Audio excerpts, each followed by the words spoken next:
While the Nazi regime was an unequivocally evil entity, some of its commanders had an exceptional strategic and tactical skill set. This creates an uncomfortable reality. Military brilliance can exist in those who are morally corrupt. In this video, we're going to separate the monstrous ideology from the military strategy to rank the Third Reich's 5 most competent generals based purely on their battlefield performance. This is a historical analysis, not an endorsement. We're judging these men on their skill in planning and executing military operations, not on their character or abhorrent politics.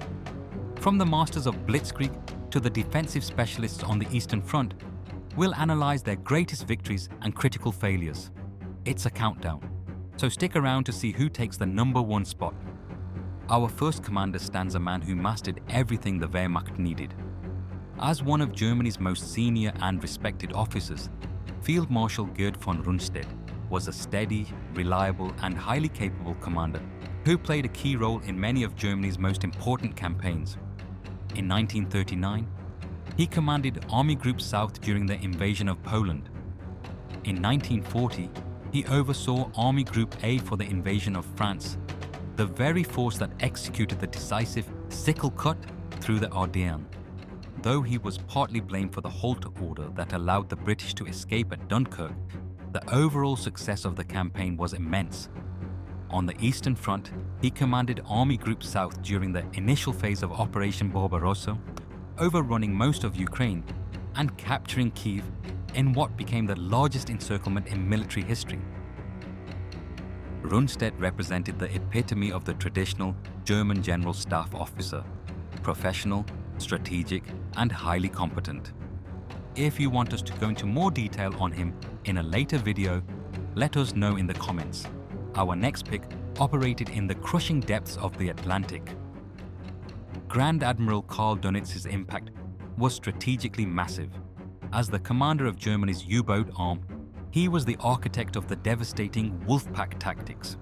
In fact, Winston Churchill later admitted that this menace terrified him more than the Luftwaffe's bombs ever could. Instead of sending lone submarines to hunt, Dönitz coordinated groups of U-boats to overwhelm a convoy's defenses in mass attacks. For a terrifying period, especially between 1940 and 1943, the strategy worked. Dönitz's U-boats sent nearly 15 million tons of Allied shipping to the bottom of the Atlantic, and Winston Churchill himself later admitted the U-boat menace was the only thing during the war that truly frightened him.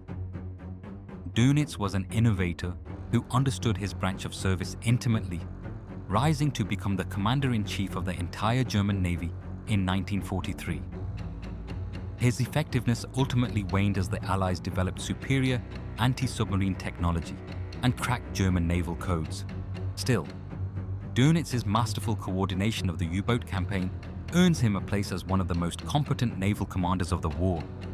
While Dönitz terrorized from below the waves, our next commander became a legend on the burning sands.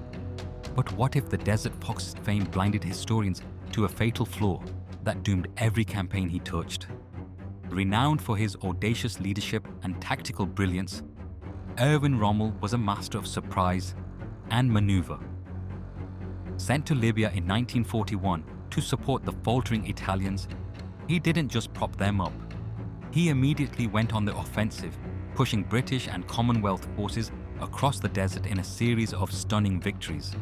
Rommel was known for leading from the front, a trait that inspired fierce loyalty in his men and earned the respect of his enemies. His victories in North Africa, like the Battle of Gazala and the capture of Tobruk in 1942, were masterpieces of combined arms tactics, showcasing his talent for using panzer divisions with speed and cunning. However, Rommel's genius had its limits. His aggressive style often meant he outran his own supply lines, a critical flaw in the vast desert. While a tactical wizard, he often failed to appreciate the broader logistical picture. Ultimately, faced with overwhelming Allied superiority in men and material, his African campaign was doomed. Still, for his incredible tactical skill and legendary leadership, Erwin Rommel more than earns his spot at number 3. For our number 4 pick, the Allies called him Smiling Albert. though facing him in battle was anything but pleasant. Field Marshal Albert Kesselring. He was one of the most versatile German commanders, starting the war in the Luftwaffe, where he commanded air fleets during the invasions of Poland, France, and the Battle of Britain. But his true genius was revealed when he was made Commander-in-Chief South, overseeing the Mediterranean theatre. After the Allied invasions of Sicily and Italy in 1943, Kesselring organized a masterful German defense. Despite being vastly outnumbered and facing total Allied air superiority, Kesselring fought a brilliant, tenacious defensive campaign. He used the rugged Italian terrain to create a series of formidable defensive lines, like the Gustav Line, which inflicted heavy casualties and stalled the Allied advance for well over a year. Kesselring was a brilliant defensive strategist and a logistical expert who understood the bigger picture. His ability to delay powerful Allied armies for so long with limited resources showcased a level of competence that few other generals possessed. What he accomplished in Italy remains a textbook example of how to conduct a fighting retreat. Kesselring mastered the art of defense, but how No. 2 revolutionized modern warfare itself.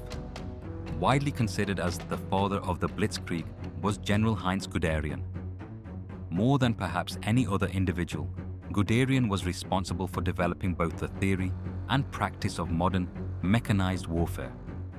During the interwar years, he championed the revolutionary idea of concentrating tanks into independent panzer divisions, designed to punch through enemy lines and cause chaos deep in the rear.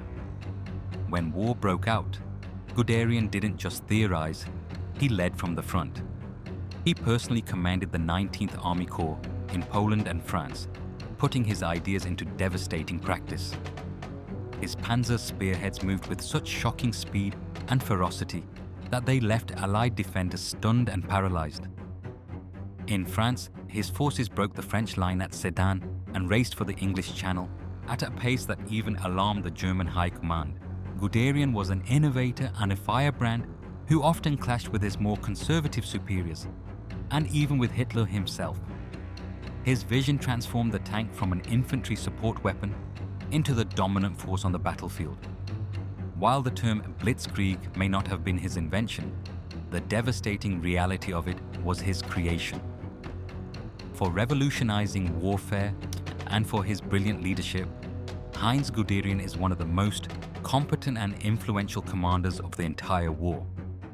Guderian was the brilliant tactical developer who put the punch in Blitzkrieg, but at number 1 stands the undeniable strategic architect of the master plan that conquered France in just 6 weeks. He also pulled off what historians call the most brilliant counter-offensive of the entire war. It was Field Marshal Erich von Manstein, as a staff officer, who was the primary architect of the Sichelschnitt, or sickle cut plan, that conquered France in 1940. His idea to strike through the supposedly impassable Ardennes forest completely bypassed the Maginot Line and led to France's collapse in just 6 weeks. Later, on the Eastern Front, he demonstrated his brilliance time and again, leading the conquest of the Crimean Peninsula and the fortress of Sevastopol in 1942. But his true masterpiece was the Third Battle of Kharkov in early 1943. In the wake of the Stalingrad disaster, with German lines collapsing, Manstein orchestrated a masterful counter-offensive. Despite being outnumbered, he executed a brilliant backhand blow, first luring the overextended Soviets in before striking their exposed flanks, recapturing the city of Kharkov and stabilizing the front. It is considered one of the most brilliant operational victories of the war. For his unmatched strategic and operational genius, Erich von Manstein is regarded by many as the Third Reich's most capable military leader. And there you have it, our ranking of the most competent German military commanders of World War II, based on their effectiveness on the battlefield.